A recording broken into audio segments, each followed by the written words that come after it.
Hello, everyone. Today we have Mahdad Zakaria as our special guest, and he's going to talk about the strategy we need to sell ourselves when we are interviewing in front of the employers. So, Mahdad, I'll pass over to you, and we can talk about this strategy. Hi, Hamid. My name is Mahdad. I'm a recent CISA graduate. I graduated from your class. I'm going to basically discuss the strategies I used, the strategies that were, I guess, most useful to me when I was trying to seek employment. The very first one I'm going to discuss is the way you present yourself.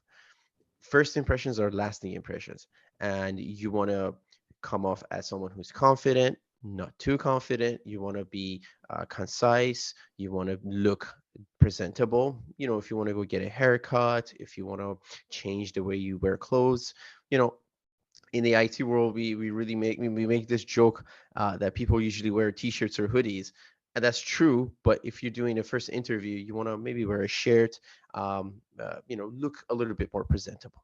The second thing I'm going to discuss is the equipment you use. As you can see in this call, I'm using a microphone, right? It look like a lot of money initially, but the investment does pay off because you're gonna sound a little better, you're gonna look a little bit more unique to the employer, and that to me was one of the reasons I got a job, because I went to this interview and they saw the microphone, they were like, "You sound really good," so that plays a big role. The third one I was going to talk about is you being confident about what the employer is looking for. So in most cases, you can usually reach out to the employer and just email them and say, "Hey, for this interview that we're having, what topics are we going to discuss?" And they're usually obligated to tell you. They may not tell you, right? But even if they don't, you can actually go look at the job application and see what they're going to discuss. So always be prepared. You don't have to know every single subject under the sun, but it's as long as you do some research, uh, you find the basics of those topics, you'll be a lot better. Just knowing the basics gives them enough confidence that you know what you're talking about. The third and the most important one is never say that you don't know something.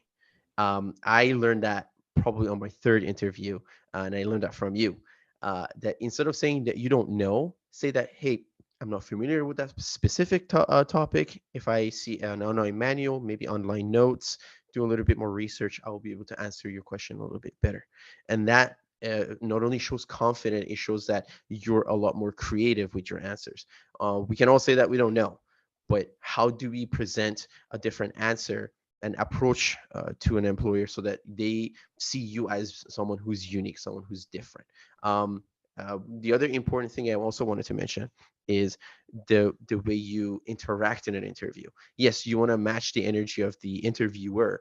If they're serious, you want to be serious too, but you don't have to be super serious. You can smile, open up your eyes a little bit, use hand gestures if you really want. That really comes off as not only you know how to communicate, you come off as more communicative, you look a little bit more positive, and overall, I think that makes you a little bit more unique towards the employer. Okay, so it sounds that there are some like strategies you use to show your employer that you are professional, right? So the thing is that sometimes it happens you're doing interview with someone and um, then you want to say that okay, you know a lot, right, about that concept. So how do you overcome this kind of a question that they are asking? You answer too long with lots of in detail, in depth, or you just you have a strategy, just short answer and just answer the question the employers. Like I mentioned, when you're doing the research part, you're reaching out to the employer and emailing them and see what topics they want to talk about. The very basics.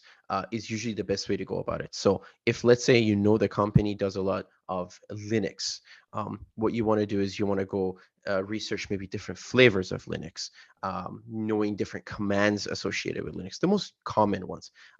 Giving too much detail will somehow play it doesn't come off as a favor to you. It's a sort of a negative thing. So you want to give them details, but you want to give them very basic details, and you want to give it in point form. So you don't want to talk too much, but you want to give them maybe about a minute, minute and a half worth of details, and that's about it. Yeah. So that's like a good strategy, because if you be in details, they may have some mistake in some steps, and then you stuck, in some Get part of yourself in, your answer. get yourself into more trouble. And the other thing is that, like, sometimes employer, they're offering you the exact price, right? So how do you like negotiate with that kind of price? One of the things I usually do, from my experience, they usually do ranges. They do say what they are looking for their ideal candidate, but you can usually go with ranges. So what I do is I usually say, for instance, I'm looking between $80,000 to $90,000. Now they might ask, why do we pay you 80 or $90,000? And you can usually have a good answer for that. And that answer is, the market has changed. The economy is different. You have financial obligations, and you want to be able to cover those financial obligations, because in a way you're being honest but also being respectful and professional, that telling them, hey, I have financial obligations. If I'm getting paid, I'm going to do a better job, and I will have my financial obligations met. So there are many things in the during the interview it happens. So one of the thing is that, for example, when you're doing the interview, then they are asking difficult question. So how do you, what is your strategy for difficult question? You're saying no exactly, or you're trying to answer as much as possible? If I come across a difficult question, I usually ask them. The first thing I do is ask about the scenario. What kind of scenario are we looking?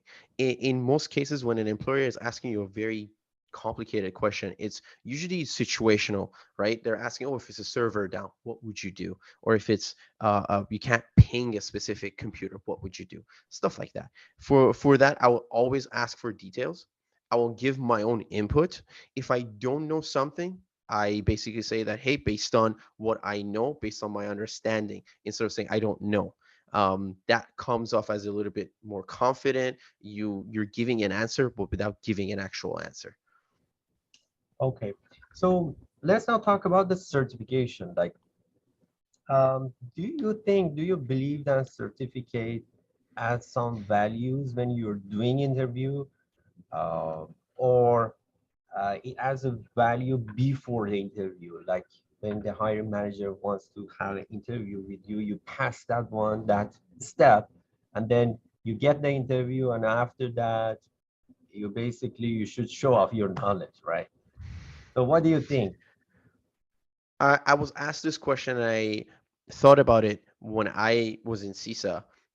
Somebody approached me and told me, hey, do you want to get your CCNA?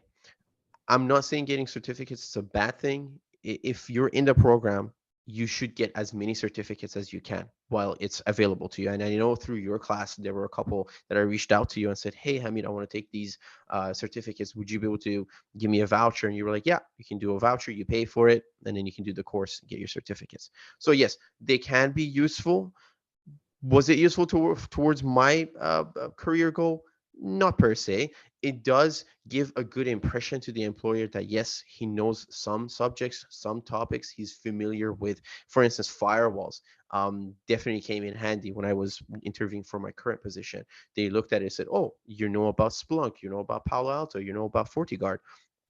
Great. That does play a good role, and I think that's one of the things I focused on, getting a certificate that's worth to something to the employer.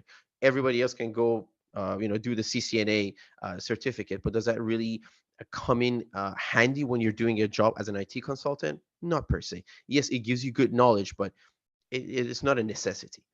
Mhm. So one of the things that now we want to discuss about the first job.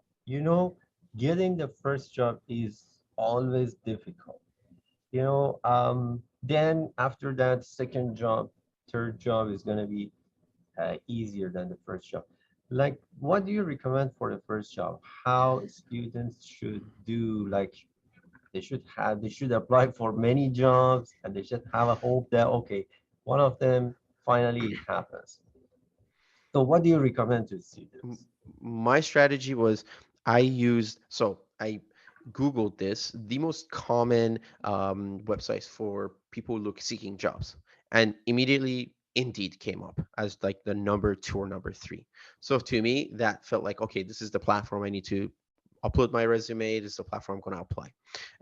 The thing I'm going to also remind everybody is you want to put a simple resume. You do not want to put a complicated resume, because these platforms, they use search engines, or they use engines to read your resume. So the more simple your resume, the better it's going to be for an employer, the more employers you're going to reach. My approach to it was, whatever job I get, so as long as it's IT related, is fine.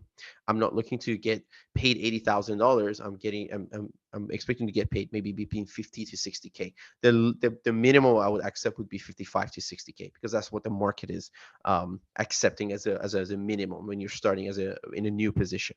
The other thing I did was I applied to as many jobs. I changed the locations. There are different locations across Lower Mainland, at least in Canada, BC. You have Surrey, you have Langley, you have Vancouver. Change your search criteria, apply to as many jobs as possible. You can be a tier one, tier two IT consultant, help desk analyst. Those are fine positions to start with. They're not the end of it all. You can then take that experience, stay there for a year, 8 months, 9 months, a year, then take that experience and ask for more money, and you'll be easily be able to find a job that's going to get you paid $20,000, $15,000 more. Okay. So one of the strategies that we were talking actually before was shifting job and changing job from first position to second one. So does it affect your reputation when you're applying many jobs in a year, or it is okay? The IT industry is very competitive, and so the employers know that if they're not paying you what you deserve to be paid, you're gonna see different opportunities, and you can jump ship. It's absolutely fine. You obviously want to leave on a good note. You want to always give them a 2 week notice. You want to be respectful. You leaving a good impression and leaving with that good impression always works out. I've changed jobs between 7 months, 8 months of me working, and it was perfectly fine. I basically told them I found another opportunity. Obviously, it's a good idea to reach out to the employer and say that you're looking for a better opportunity if the company has an opening. If they don't, that's perfectly fine. You can switch, and it shouldn't be a problem. Okay, and my final question about international student. You know that we have some international student, they're worried about like how to get the first job because they should get a work permit and some stuff after graduation. So what do you recommend? Like, you have seen a lot of people around yourself, right? So what do you recommend like for these people? I would recommend get your documents sorted out. One of the things I did, I was a permanent resident, I was a Canadian citizen. For me, it was a little bit easier, yes, but for instance, when I started applying for jobs, I was still in school. 6 months before I was done with school, I started applying, because the more leeway you have, the better. So yes, you can start applying for, if you want to apply for a work permit, and when you want to do it 6 months in advance, you go right ahead and do it, because not only is it easier for you to, if you've missed a document, if there's something wrong with your application, you have more time. The other thing is you can be honest on your job application. Just let them know that you're applying. Yeah, Most employers are okay, so as long as you have a work permit. yeah, that's it.